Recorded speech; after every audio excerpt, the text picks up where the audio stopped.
everyone, I'm Aashna Shroff and I'm at the MyGlamm studio today and I'm going to be showing you how I create my favorite kind of look when I'm going to step out. It's just going to be a soft brown smoky eye with a little bit of contour and highlight, just the way I like it. And then I'm going to finish off with my new collaboration with MyGlamm. It's a lipstick range.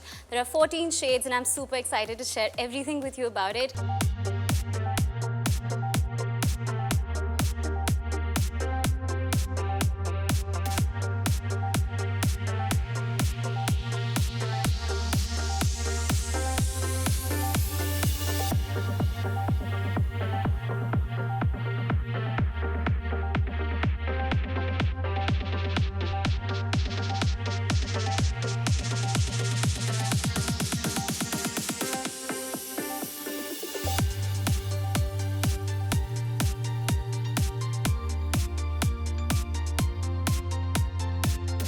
So like I mentioned before, it's now time for my favorite part of the look, which is my lipstick in collaboration with MyGlamm, part of their LIT collection.